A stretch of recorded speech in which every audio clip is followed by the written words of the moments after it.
Scaling back your business was hard. Getting back may be harder. Penske can help get your business up to speed with confidence.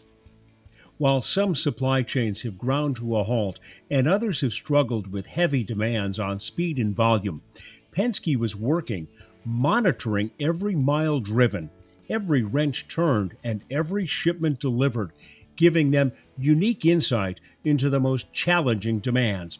See how Penske's practical innovation, custom logistics, leasing and rental fleets, and frontline experience can help at gopenske.com. From Transport Topics in Washington, D.C., this is RoadSigns. Here is your host, Seth Clevenger.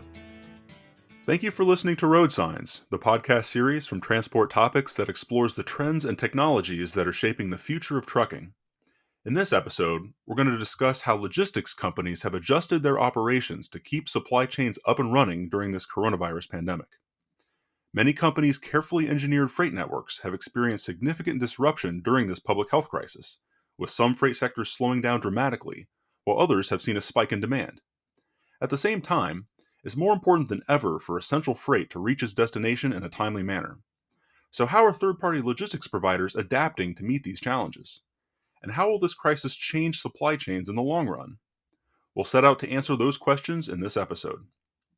To do just that, we're going to speak with executives from a pair of 3PLs about their experiences during this pandemic. Later in the program, we'll bring in Albert Lee, Chief Technology Officer at Odyssey Logistics and Technology. But first, I'm excited to welcome Andrew Lynch, President of Zipline Logistics. Thanks for joining the program, Andrew. Thanks for having me. So Zipline is a 3PL that specializes in consumer packaged goods, food and beverage, and healthcare. And of course, all those categories have been really important during this COVID-19 pandemic. So I'm curious to hear about your experiences in the past few months. What have you seen in terms of demand, freight demand, as this pandemic unfolded? Yeah, it's been a really interesting time, to say the least. What I can say is that we really counted ourselves very lucky to be in a business that was focused on consumer goods. We found ourselves, pretty well mitigated away from the downside risk in the industrial sector. What we saw, as the shelter-in-place concerns started and that panic buying that we saw in March at big box retailers and grocery stores, that played out for us in about a 40% increase in shipping volume, while while some of our largest customers that were in the traditional retail space, really kind of brick and mortar mall retailers, were shutting down and really kind of halting operations. So, we saw, everything from snack foods to, alternative dairy, plant-based meat, plant-based products of all kinds, actually. We saw the demand for those products go through the roof. We saw a lot of dry goods and packaged beverages flying onto the shelves in our case throughout March. March was an absolutely enormous month from a volume standpoint. April really corrected itself. I think April was where we really saw kind of nationwide shelter in place. We did see, still steady orders. Our volumes remained about 10%, 15% over prior year April. And we've seen May come through significantly stronger than April already with the shelter in place, orders starting to ease up. Got it. And I think that is another really good example of how your experience during this pandemic is really, in many ways, contingent on the segment of the economy in which you're operating, what your customers are producing and shipping. And food and packaged goods. Of course, we've seen that initial spike in volume, but then you look at, as you said, the industrial sector and manufacturing. A lot of stores and manufacturers that were either closed or ramping down production were hit a lot harder. And you think about fuel delivery, the energy sector. So there's really just a range of different experiences. I do want to ask you a little bit more about that early, time frame, more in the February to March time frame when there was a lot of hoarding, a lot of panic buying on the part of consumers as they were preparing to hunker down during the pandemic. Do you think people still have large stockpiles in their pantries at this stage? And how is that going to affect freight demand moving forward as we get deeper into the year? Yeah. I know that I don't personally have a large stockpile still, and I don't want to, try to speak for the entire, consumer sector, but I do think that we're going to see, at least again, kind of in the CPG space, I think we're going to continue to see steadily climbing volumes. What I think is the more interesting dynamic with regard to that is less about whether or not people still have large stocks of certain products, because yeah, you might, King Arthur flour had that explosive period. You might still have a lot of that flour left over. But your cereal and your milk and your eggs and even your Oatly. One of our clients is an oat milk product that is outstanding, and they saw a greater spike in demand than hand sanitizer saw. And so, yeah, you might have gone out and bought, 5 or 6 cartons of that product to make sure you could get through the shelter in place. But, the nice thing about shipping perishables is, everything kind of has to be restocked at some point. Sure. But I think what's more interesting on where that demand is moving is that we're seeing so many more people, even after, these restrictions lift, continuing to eat at home, cook at home, focus more on preparing their meals at home and making their cocktails at home. We manage Fever Tree's transportation, and they're like a really really high end, really high quality mixers, and their sales have been really outstanding because man, I used to go to my favorite restaurant and they'd make me an old fashioned or a gin Ricky or something that I never bothered to make at home. But hey, now if I'm going to have if my date night means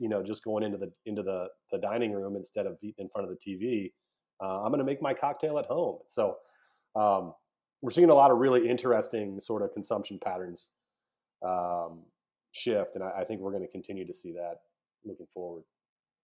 Obviously, it goes without saying that this pandemic has been very disruptive to supply chains with all the volatility.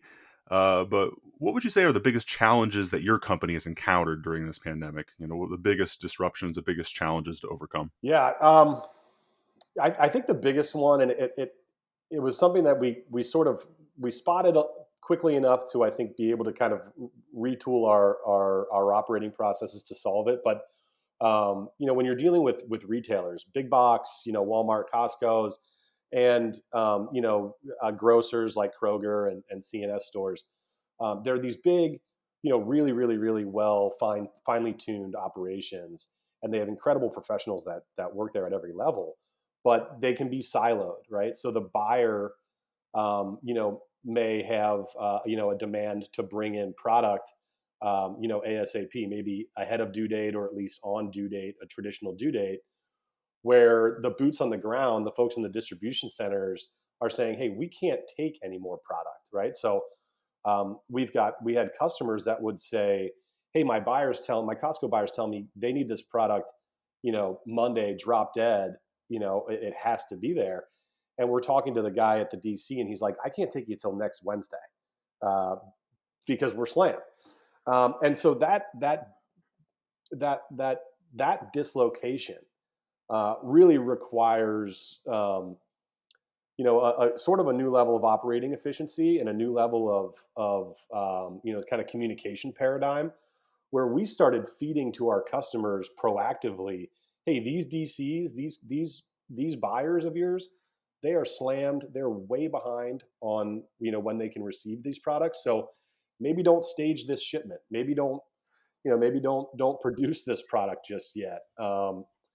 So I think there was a lesson to be learned on sort of the communication protocols for these, like really heavily kind of distributed supply chains. Sure, and I take it that some of these challenges have contributed to driver detention time going up at shippers and receivers facilities. We've been hearing anecdotally about that. Does that match what you've been hearing and seeing? Yeah, yeah, it does, and it's very understandable. I think when I think back kind of in the 2017 days, we were sort of blaming shippers and saying, like, how could you hold our trucks? Do better at planning. This time around, like, it's really kind of nobody's fault. You've got kind of labor shortages, and people don't always show up on the day they're supposed to show up because they come in and they've got a fever and they have to be sent home. But what has been really challenging about that has, at least in our experience, has especially been on the LTL side.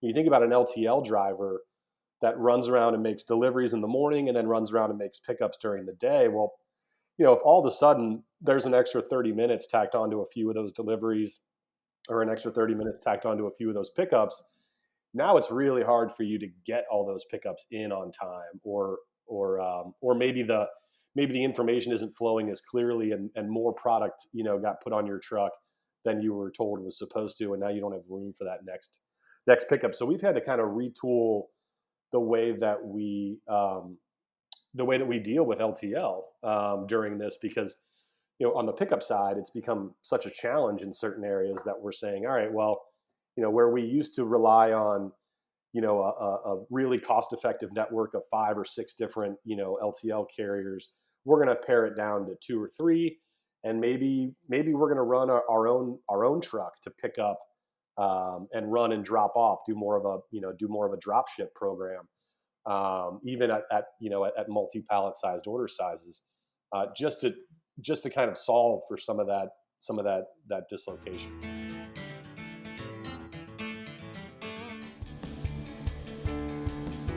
Scaling back your business was hard. Getting back may be harder. Penske can help get your business up to speed with confidence. While some supply chains have ground to a halt and others have struggled with heavy demands on speed and volume, Penske was working, monitoring every mile driven, every wrench turned, and every shipment delivered, giving them unique insight into the most challenging demands. See how Penske's practical innovation, custom logistics, leasing and rental fleets, and frontline experience can help at gopenske.com.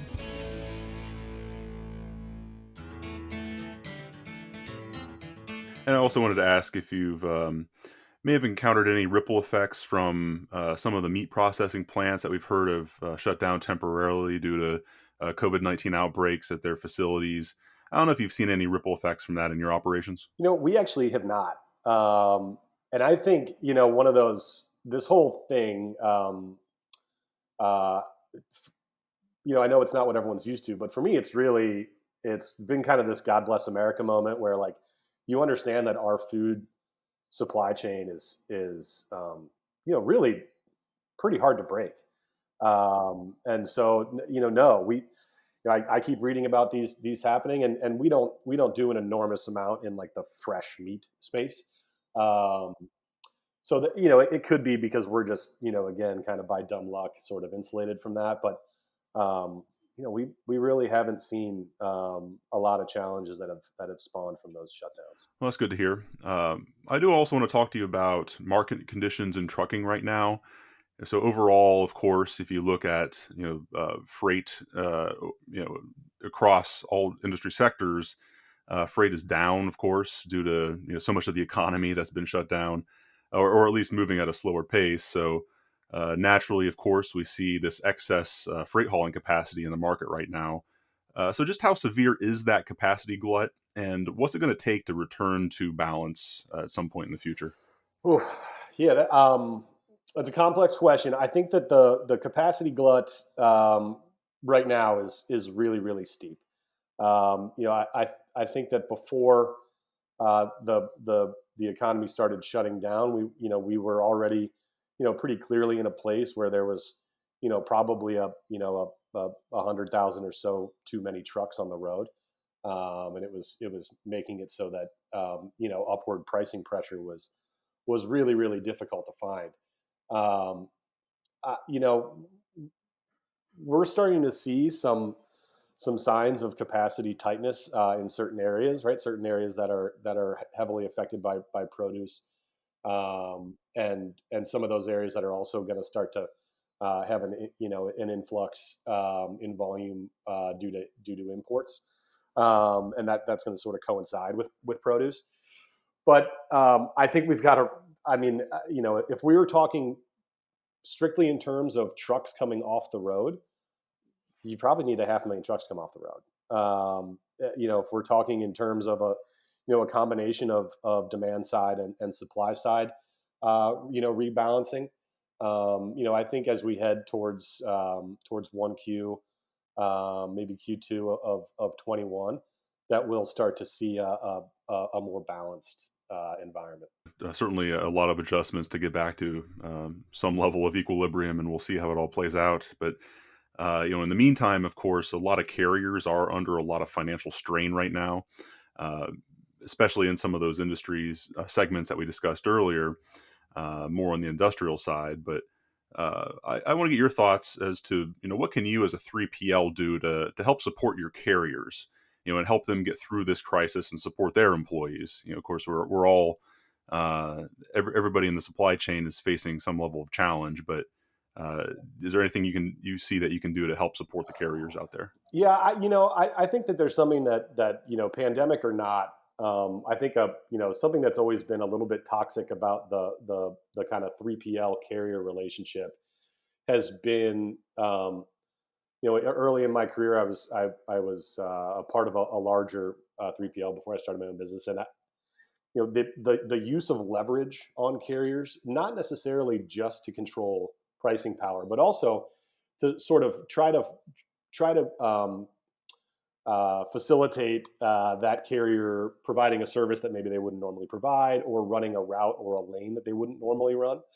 And I've always seen that as something that's toxic to our business. There's a massive network of capacity providers out there, and I think it's just a little bit of extra elbow grease on the 3PL side to make sure that um, you know, you're working those folks into your business where it makes sense for them, right? Try to create win-wins as often as possible. And that's been our operating mantra at Zipline from the get-go, not, because of some sort of, empathetic situation, but because we just think it's better business, and it helps us run a more efficient operation when people are, being facilitated and allowed to do the things that are that meet their best interests too. So I think really focusing on that is an important step that we can all take. With regard to rates, there's a lot of noise right now around how rates are affecting carrier costs, and it's true that it's tragic that the current rate environment in a lot of scenarios is not enough to cover the cost of capacity. Um, I don't think that you can point a finger in any direction on that, um, but hopefully that we have at least conscientious enough 3PL providers that are only pushing rates down to the extent that they're pushing their charges to their shippers down. Um, that has certainly been I think kind of the happy middle that some of the arguers on either side of that debate have been able to find, is that, hey, look, I'm lowering your rate because I'm also lowering mine. So trying to keep that fairness in mind. And just before I let you go, Andrew, I want to get your thoughts also on the longer term impact of COVID-19, in our industry. So obviously we're going through this right now, but let's look ahead a little bit. What lasting or permanent changes even do you think might come out of this, even after the pandemic is behind us? Um, well, I think of the pandemic as an accelerator. Not so much a change agent, but an accelerator of change. And I think that in the logistics space, I think for quite some time, really, kind of price transparency and price discovery It's been relatively ubiquitous, right? I mean, it's pretty rare that somebody out there is buying capacity a whole lot cheaper than I am, or that I'm buying capacity a whole lot cheaper than somebody else. And I think that what I've started to see shippers buy more and more is not, the concept that I can go save $25, by shifting my business over to this person, but it's that I can gain X amount more value by working with this person who understands my industry or understands my needs better, or is willing to provide me with greater market insight or business intelligence, and um, that we become much more of a integral partnership with our shipper partners, as opposed to just vendors with rates and trucks. I think that, at least I hope, there are a lot of businesses, of all sizes in this industry that are kind of built themselves on the concept of kind of rise and grind, and I'm going to hustle, and I'll outwork the next guy, and I think that's all become table stakes too.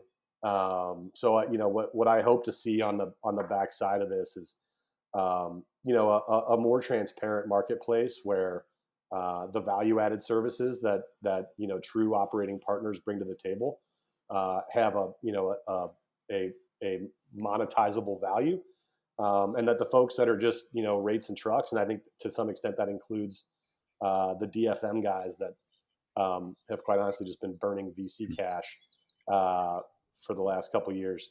That there's a little bit of a reckoning around that. Hey, we will see how this all plays out. This is something that the industry will get through, and it's interesting to think about what it's going to look like on the other side. And we really appreciate you sharing your thoughts about how you've experienced this at your company and where you think we're going. So thank you again for joining the podcast and sharing your insights. Yeah, thanks so much for having me. I appreciate it.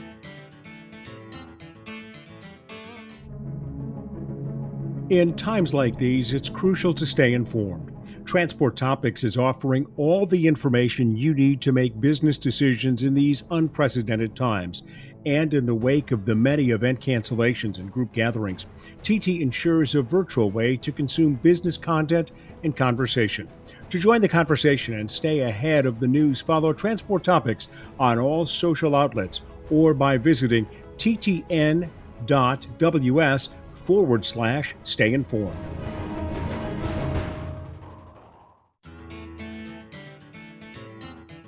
Next on Road Signs, we're excited to welcome Albert Lee, Chief Technology Officer for Odyssey Logistics and Technology. Thanks for joining the program. Thanks for having me. So I'd like to start by discussing your company's experiences during this COVID-19 pandemic. What are some of the biggest challenges that Odyssey Logistics has encountered during this very disruptive event for the whole industry? So we've certainly been tested, but I would say our biggest challenge is just moving 100% of our office-based workforce to being remote. Most companies are really prepared for a portion of their employees to be remote at any time, but this is the first time that we've really said, okay, if you're not essential in the office and you can do your work from home, you're going to have to do your work from home. And that meant getting a little creative. It was really an opportunity for us to look at everyone's roles, look at the equipment that they needed. We didn't necessarily have laptops for everyone, so we had to ask the question, should they use their personal computer? Should they use a Chromebook or some other device? And, we really spent a lot of time and had to reacquaint everyone with the idea of working from their living room or working from a second bedroom. Yeah, same here. I mean, I'm recording this podcast from a second bedroom. Usually we have a very nice studio in our office, but even for podcasting purposes. And of course, trucking companies and logistics companies have all been finding ways to make it work from home. I also want to ask you about how this has affected your clients. You have logistics clients in a range of different industries. From your vantage point, which business sectors were hit the hardest and which have fared better? So, obviously everyone's had to adjust due to the economic hit of COVID. And really, we were no different. We were obviously impacted in areas where trade was restricted, and we were impacted in areas where manufacturing was deemed non-essential. But it was really a testament to how Odyssey works. And we're not a one-trick pony. We have tremendous diversity in what we move. And when some areas slowed down, we could rely on other lines of business to pick up. We're very well positioned going in, and we're going to be extremely well positioned coming out of this. And of course, Odyssey isn't just a logistics company, as you're referencing. You're also a company that's really invested in technology. So I'm curious to hear your thoughts on where that part of the industry is headed. You know, we're going through this just huge historic event with this pandemic, and how do you think it's going to shape the development of supply chain technology in the years ahead? The ones that are coming out of this pandemic are going to be the ones that are going to continue to invest in technology. It's, they always say the next great frontier in logistics is this idea of freight tech. It's, combining technology with, brick and mortar operations. And, look, tools like this have existed for shippers and carriers alike for years and years. The old economy, it used to be you have a job, you're going to work harder, just do it faster and better. We don't need to spend money on technology to make your job easier. And that new economy is now, how much business did you lose because you weren't integrated with a shipper's ERP? And how much business did you pass up because you were still trying to do it with phone and fax, and everyone else has moved on to API-based contract and tendering, right? So, I think the investment here is really just going to be in continuing to buy into proper supply chain technology. And I think the best part of all of this is that this is a world that's ripe with startups, and I think we're going to see a lot of different solutions. We're going to see a lot of different ways to solve the pain points of the industry that we discovered in the last several weeks. And when we talk about the future of freight transportation, a lot of that conversation, we talk about artificial intelligence, machine learning, and even the potential for blockchain applications. The hype there has died down a little bit, but it's still intriguing to think about, how it could apply to transportation. But I want to get your thoughts. What emerging technologies do you think the transportation industry should really be considering, both now and into the future? So obviously, this is a data-driven business, and I think most people have realized now that doing your forecasting on spreadsheets and doing reports is really, that's not going to solve the problem. And you need to move faster. You need to have better analytics, and I think that can come from a number of different sources. It can come from artificial intelligence-based tools that will help reduce errors and help you control costs. And there's obviously going to be greater tools that are going to help you predict outcomes as well. And I think the biggest part here is there's going to be a tendency here to fight the system, and that tendency is very natural. I know better because this is my industry, and I have a really good sense of what's going on. And I think that attitude has to change that in order for a lot of these tools to be really effective. So, there are going to be a ton of great tools out there that are going to help you forecast better, help you analyze your data better, and help you make strategic decisions. But on the flip side, it's got to come from the top. It's got to come from all angles of the organization. You have to be willing to change how your business works to succeed with these tools. You can't fight it. Yeah. No, that's very helpful as we think about the future. And, maybe a flip side of that, unfortunately, is this pandemic has put a lot of financial strain on a lot of shippers, logistics providers, and of course, carriers as well. And, I'm just wondering how much is that going to hurt technology investment in our industry moving forward? How much is it going to slow it down? Do you think companies are just going to have to tighten their belts out of necessity, or do you still see them finding ways to invest in the future? You're going to have to find ways to invest, right? So the way I look at it is if you emerge from this pandemic and you're still in business, you did something right. The survivors, though, are going to be working in a very different market. It's going to be hyper competitive. The pandemic has really showed you all your weaknesses, and you're going to have to continue to invest to keep pace with your peers. And I think that's the really the moral of the story, right? If you didn't have great planning tools going into this, you're going to need great planning tools to continue to evolve in this market. Absolutely. Now, before we finish, I do want to get just a little bit more perspective from you on the long-term impact of COVID-19. As we talked about earlier, lots of office workers have transitioned to working from home during this pandemic, but what happens afterwards? How much more common will it be, for people to stay at home? What do you think on that? Is homework going to be more and more common in this industry? So, I'm going to be a little bit out there, and I'm going to say, this work from home stuff, it can only work for so long. And anyone that tells you that a Zoom call is just as effective as an in-person meeting, they're lying to you. It's a good Band-Aid for a very, very difficult situation. And I think, yeah, sure, we need to adapt for the near term to maximize safety. So sure, we're going to be working from home a lot more just to make sure everyone's okay. Safety's first, right? But that's going to be kind of the end of it. We're going to have to start calibrating better, and we're going to make some decisions. Some things are going to need to be meetings. Some things are going to need to be calls, and some things can be done by email, right? So maybe that 5-time-a-week routine may not be necessary, but here's my counterpoint.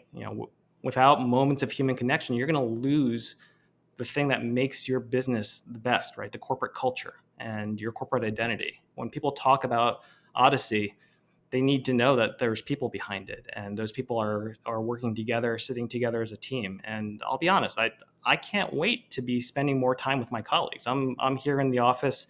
I saw my CEO earlier today. I saw the chief operating officer. I saw our VP of HR. And we're here because we need to work together. Yeah, I'm right there with you. I mean, it's just so much harder to collaborate when you're in all different you're all at home, or even in different parts of the country, different parts of the world. It just makes it tough, and there is no true substitute for that interaction. Another piece of this I wanted to ask you about is inventory management. I know that of course early on in this pandemic there was uh, huge spikes in demand for some staple goods, some consumer packaged goods that were off the shelves for a while. And of course, we've been moving as an industry toward more lean supply chains, nimble supply chains. Do you think that's going to change at all as a result of this pandemic? It might change a little bit, but ultimately the global supply is generally very level and predictable, right? The spikes and dips are almost always panic-driven events, and so I think what was really missing was people weren't really listening to what was happening. And if you look at the history of the pandemic, there were a lot of signs early on that a lot of people chose to ignore. And so, if you're cavalier about this, you would say, "Oh, don't worry about it. It's going to be fine. We're not going to be really impacted by this COVID stuff." And the reality was, those people that didn't take it seriously ended up scrambling at the last minute, and that's where you see the panic-driven events and the panic buying and all that stuff. But uh, you know, yeah, sure, people are going to need to floor more inventory, and I think that's going to change with the market demands. I think we're going to see things like PPE and sanitary supplies. That's going to be that traditionally was a place where a lot of people economized, and now we're seeing that wasn't really a good idea. So not only is the inventory going to change, but I think manufacturing is going to change as well to pick up the slack and make sure that there's always enough available. And then before I let you go, just want to get any final thoughts you may have on long-lasting or permanent changes we may see come out of the pandemic, and just where do you see this industry going, in the years ahead as we move forward and move beyond this. So everyone came out of this with a few bumps and bruises. And I think there's going to be a lot of focus on making sure that protocols get tested a lot more. Every company has a disaster protocol, but when was the last time you tested it? And for a lot of people, this was the first time that they tested it all the way. And that obviously shouldn't be the case. But when we talk about where companies have traditionally economized, oh, I don't really need to disrupt everyone's weekend so that we can run through a disaster drill. You might need to now. And, I think it's starting to beg the question of, how companies spend money. And that's going to be a continued point of focus for a lot of organizations is, well, you used to fly out there just to shake a few hands. Is that absolutely necessary? Sometimes it is. If it's a sales account and they're up for renewal, you probably need to spend a little bit of time with them. But if it's just your regular quarterly lunch, and that could just be a phone call just to say hello and catch up, I think that becomes an option now. And I think finally, companies are going to seek greater diversity in service offerings. Like I said, Odyssey is going to come out of this very well positioned, and largely because we are a very diverse organization and we've done a lot of things to ensure that we're not just in one industry.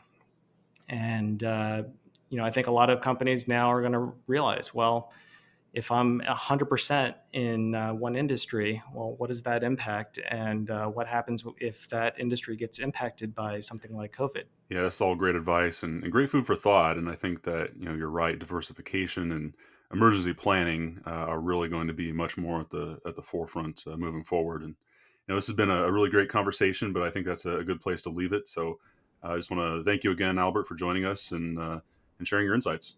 Thank you.